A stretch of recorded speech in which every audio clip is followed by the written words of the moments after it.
Autant il y a de représentations de Jésus, autant il y a de conceptions différentes de qui il est. À travers tout ce fouillis, qui est le vrai Jésus?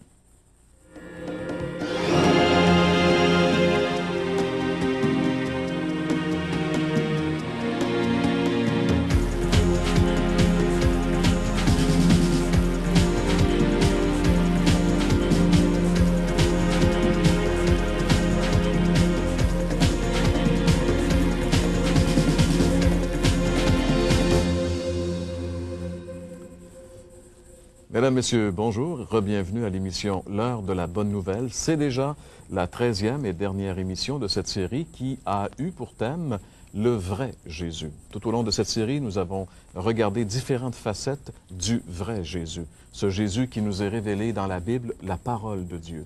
Et encore une fois, aujourd'hui, nous allons voir une facette particulière, probablement la plus importante, probablement l'œuvre majeure que Jésus a accomplie. C'est son œuvre de rédemption à la croix.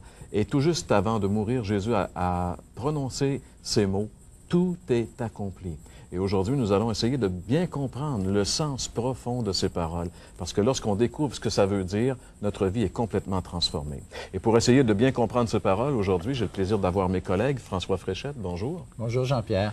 Ainsi que mon ami Gaston Jolin. Bonjour Gaston. Bonjour Jean-Pierre. Gaston, on en est déjà rendu à la 13e et dernière émission de cette série. En effet, et puis il faudrait rappeler quand même à nos amis, à nos téléspectateurs, qu'on est toujours ouvert pour répondre à leurs courriers. D'abord, les remercier pour les lettres qu'ils nous ont fait parvenir, leurs commentaires. Et puis même si la série est finie, bien, il faudrait continuer encore à nous écrire s'ils ont des problèmes ou encore des questions. On peut toujours leur répondre. Hein? Et puis on a la parole.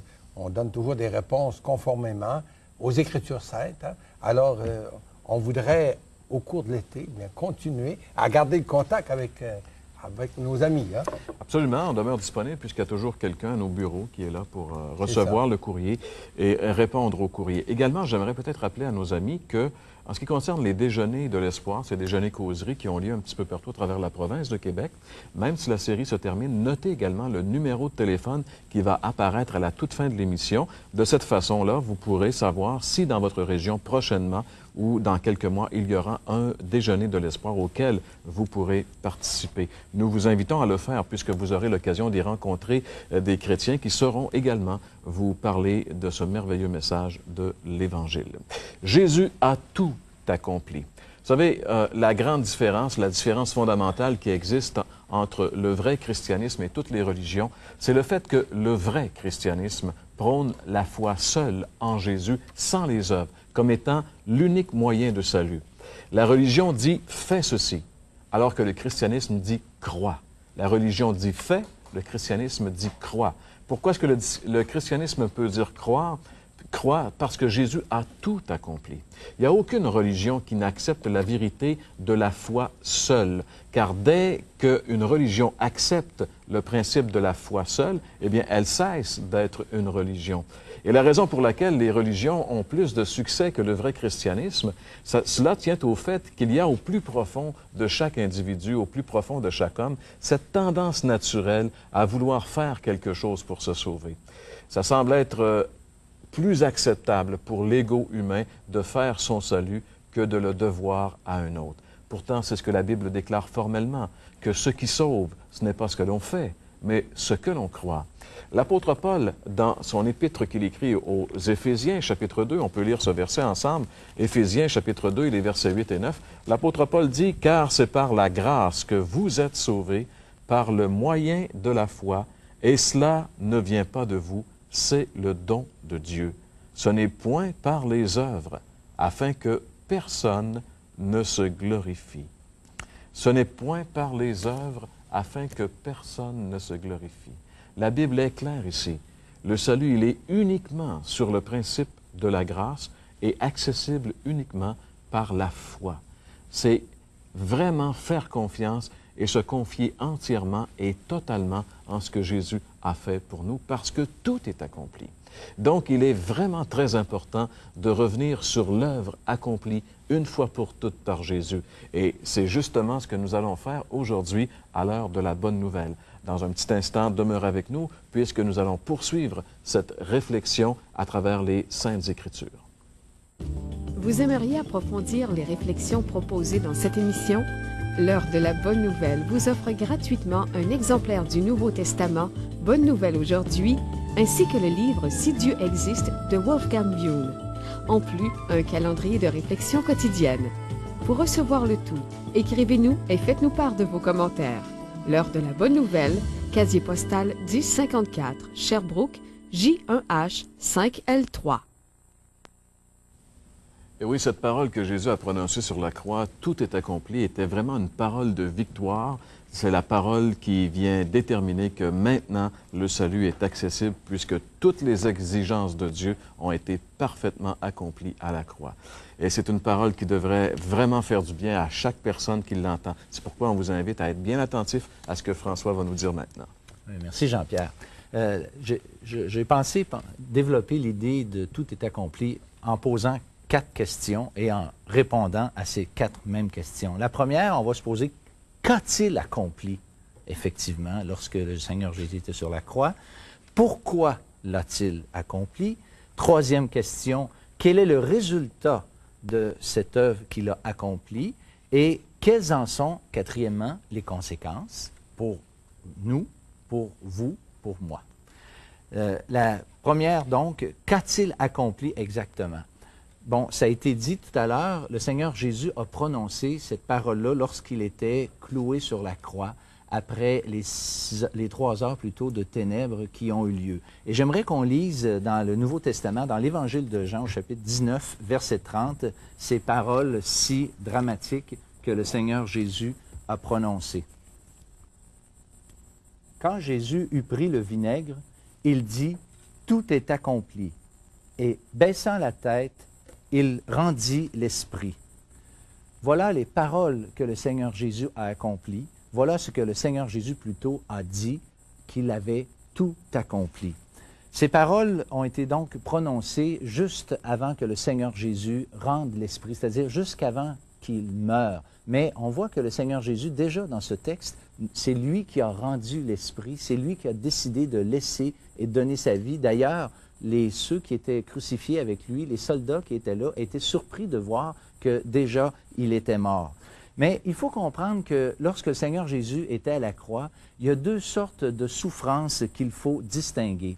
Et j'aimerais lire dans l'épître de Pierre, la première épître de Pierre, au chapitre 2e et au verset 22, ce qui suit. « Lui qui n'a point commis de péché, et dans la bouche duquel il ne s'est point trouvé de fraude. Lui qui, injurié, ne rendait point d'injures, maltraité, ne faisait point de menaces, mais s'en remettait à celui qui juge justement. Lui qui a porté lui-même nos péchés en son corps sur le bois. » Les souffrances du Seigneur Jésus ont été dans un premier temps de la part des hommes. Beaucoup d'hommes l'ont fait souffrir. Ses disciples, ses proches l'ont abandonné. Il a été victime de railleries. On lui a fait un procès tout à fait injuste. On lui a donné le fouet. On l'a amené avec une couronne d'épines sur sa tête. On l'a crucifié.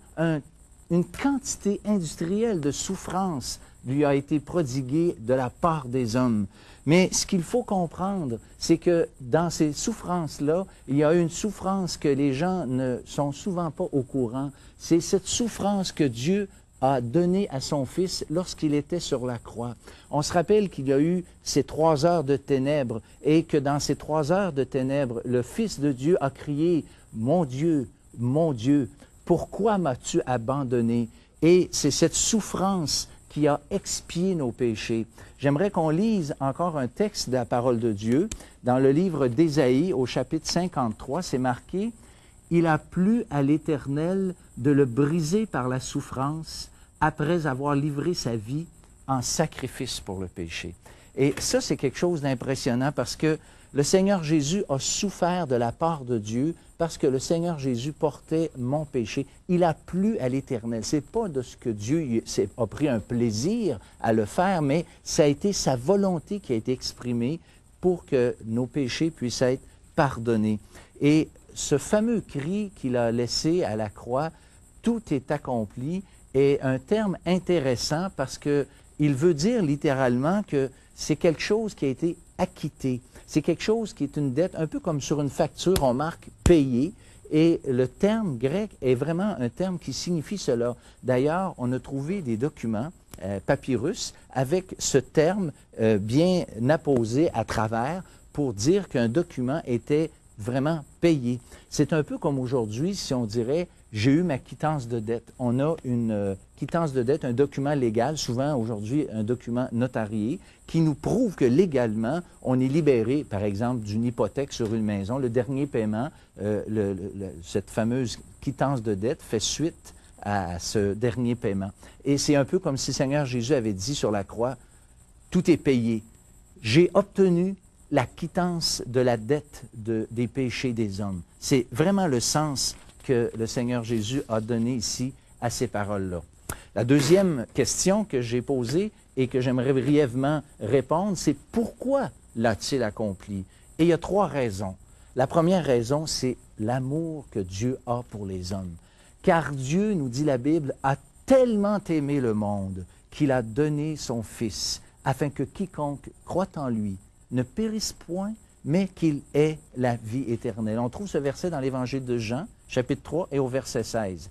Et cet amour est tel que Dieu est venu. Quelqu'un a dit dernièrement, j'ai entendu, Dieu nous a aimés pour rien, et il nous a la raison pour laquelle il nous a aimés, c'est parce qu'il est amour. C'est la seule raison. Il n'y a aucun mérite en nous qui fait qu'on mérite l'amour de Dieu. La deuxième raison pour laquelle il l'a accompli, c'est que Dieu est un Dieu juste. Et moi, si mon ami Gaston me fait quelque chose, je peux lui donner une tape sur l'épaule puis dire « Gaston, on oublie ça. C'est pas grave, je te le pardonne, puis je m'en vais avec ça. » Mais en ce qui concerne la justice absolue de Dieu, il faut la comparer à un juge qui aurait devant lui quelqu'un qui serait condamné. Et le juge dirait « Oh, c'est pas grave. » Le juge ne peut pas faire une telle décision. Même s'il connaît la personne, même s'il l'aime, même s'il souhaiterait le contraire. Il doit accomplir la justice, c'est son mandat. Et à cause de la justice de Dieu, Dieu ne peut pas pardonner et puis oublier comme ça de rien. Il faut absolument que quelqu'un paie à sa place, et c'est ce que le Seigneur Jésus a accompli. La troisième raison, elle est fort simple, c'est que nous ne pouvions pas nous-mêmes acquitter, faire le dernier paiement ou le paiement pour la dette de nos péchés. C'était impossible. Nous en étions incapables parce que nous sommes pécheurs et moi, je ne peux pas donner ma vie pour quelqu'un d'autre pour ses péchés, pour la simple et bonne raison que moi-même, je suis pécheur et je mérite moi-même la condamnation. Et ça, c'est là, donc, la troisième raison. Quel est le résultat maintenant de ce tout accompli que le Seigneur Jésus a été ou a fait, en fait, sur la croix? Le péché, nous dit la Bible, nous fermait la porte du ciel. Et j'aimerais qu'on lise encore un verset en Ésaïe 59. Écoutez encore ce que ça dit. Verset 2. « Mais ce sont vos crimes qui mettent une séparation entre vous et votre Dieu. Ce sont vos péchés qui vous cachent sa face. » Et la Bible dit que c'est le Seigneur Jésus, son sang précieux, qui nous ouvre la porte du ciel, qui fait en sorte que ce mur du péché qui nous séparait de lui est maintenant ouverte. Le sang de Jésus nous ouvre la porte. Et il y a des versets dans l'Épître aux Hébreux que j'aimerais aussi lire à cet égard, qui sont très intéressants. Dans le 10e chapitre de l'Épître aux Hébreux, c'est marqué ce qui suit au verset 19. « Ainsi donc, frères, nous avons, au moyen du sang de Jésus, une libre entrée dans le sanctuaire par la route nouvelle et vivante qu'il a inaugurée pour nous à travers du voile. » Et le sang de Christ versé à la croix lorsqu'il eut expiré est ce qui nous ouvre littéralement la porte du ciel. C'est à cause du sang de Christ que nous pouvons maintenant avoir un libre accès à Dieu.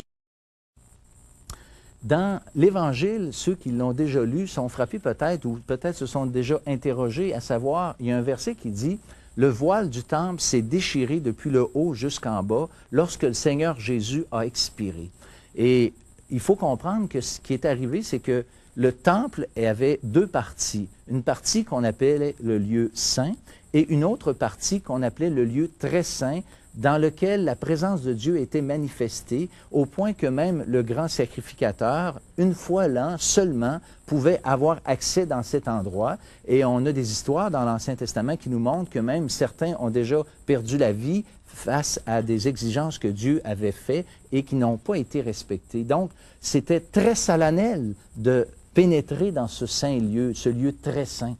Et c'est justement le voile qui séparait le lieu saint et du lieu très saint que lorsque la vie du Seigneur Jésus a été rendue, donnée, eh bien, ce voile s'est déchiré. Et ça nous donne une très belle image de ce que maintenant l'homme a accès dans la sainteté de Dieu. Pas parce que Dieu est moins saint, mais parce que Dieu peut rendre saint ou rendre juste les hommes, parce que Jésus-Christ a accompli ce fameux paiement pour nos péchés. La quatrième et dernière question, c'est quelles sont les conséquences de cette œuvre maintenant, aujourd'hui, pour moi? J'ai cité tout à l'heure Jean 3,16. « Car Dieu a tant aimé le monde qu'il a donné son Fils, afin que quiconque croit en lui ne périsse point, mais qu'il ait la vie éternelle. » On a dit de ce texte qu'il était l'Évangile en miniature. Et en fait, il y a 2 points que j'aimerais juste faire relever de ce verset-là. D'abord, il a tant aimé le monde. Ça, c'est vous, c'est moi, c'est Jean-Pierre, c'est Gaston, c'est chacun d'entre nous, c'est tous ensemble.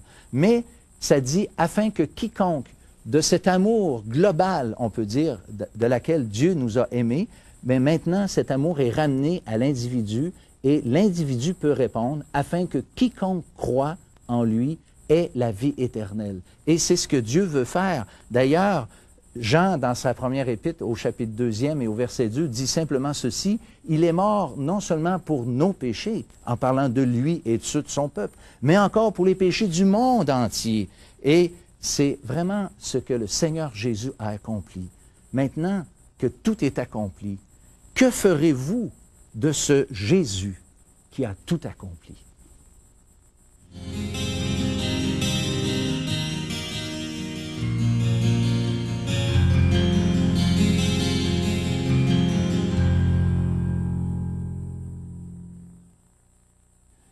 Jésus a tout accompli. Quelle grande vérité, acquitté. Et qui de nous ne ressent pas un certain soulagement quand une dette est finalement payée, acquittée? Ça peut être une dette sur un auto ou une maison. Et voilà que le dernier paiement est fait et que la dette est acquittée. La différence, c'est que dans le cas de nos dettes, nous sommes responsables de les rembourser à force de travailler, de peiner, d'économiser, etc., etc. Mais en ce qui concerne notre dette envers Dieu et sa justice, nous devons déclarer faillite parce qu'on n'a pas les moyens d'acquitter notre dette envers un Dieu saint, envers un Dieu juste par nos propres moyens.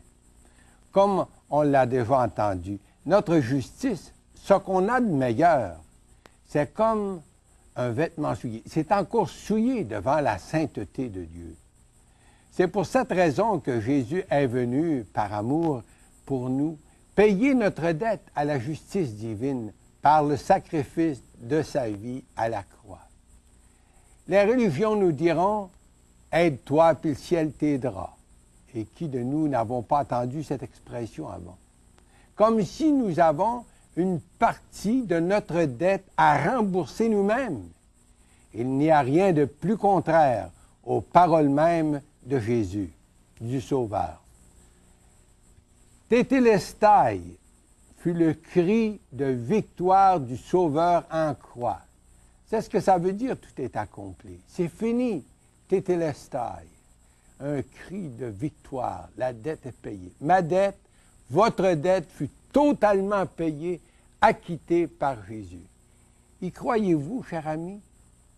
Pour que votre dette soit acquittée pour vous, il vous faut accepter le pardon que Jésus vous offre maintenant par la foi.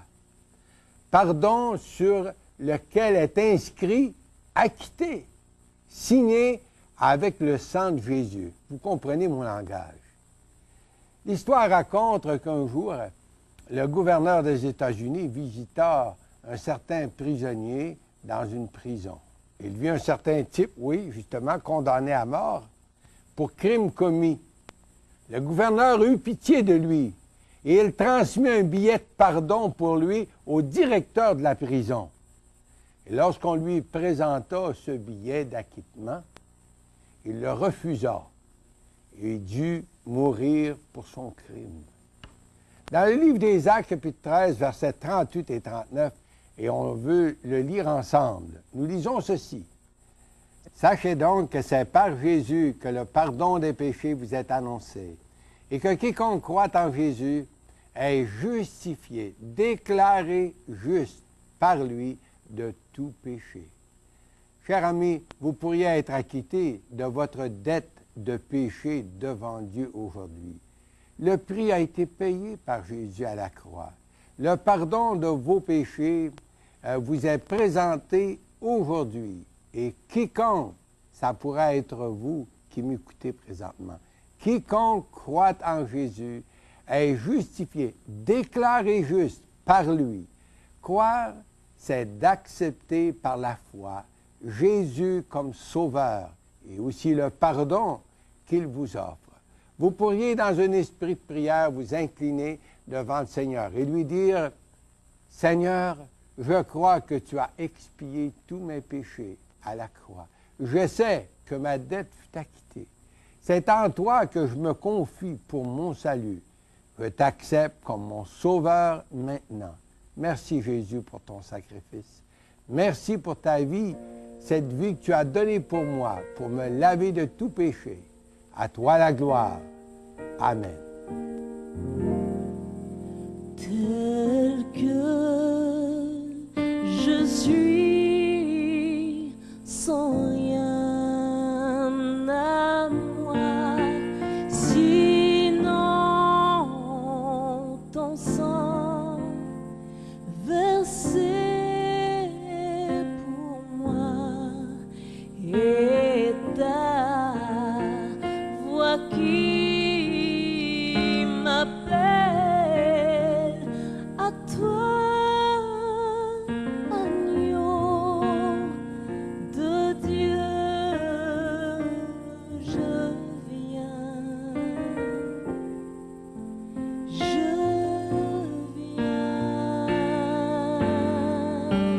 tel que je suis, bien vacillant, en proie au doute, à chaque instant, lutte au dehors, crainte au dedans, agneau de Dieu, je viens, je viens. tel que je suis, ton cœur est prêt à prendre le mien, tel qu'il est, pour tout changer, sauveur parfait, agneau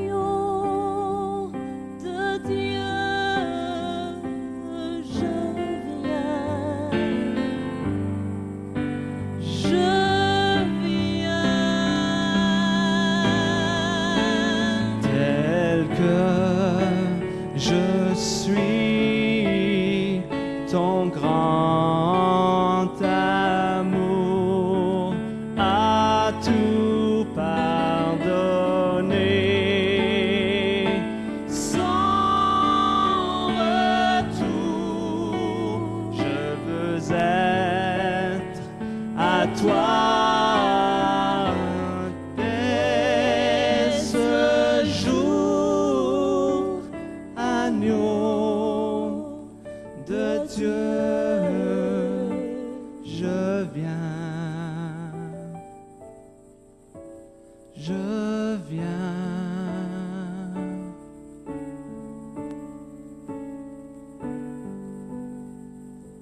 Je viens.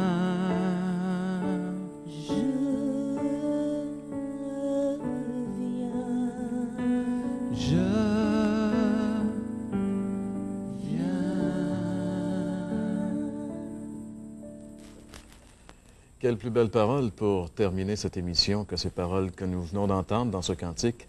Tel que je suis, je viens, je viens. Bien, on espère que tout au long de cette série, vous avez pu réaliser que la chose la plus importante, c'est de venir au Seigneur Jésus-Christ et de le recevoir comme Sauveur et Seigneur. Le vrai Jésus, il est vivant et il est prêt à vous accueillir, à vous sauver et à vous transformer. Messieurs, c'est déjà la dernière émission, les dernières secondes de la dernière émission.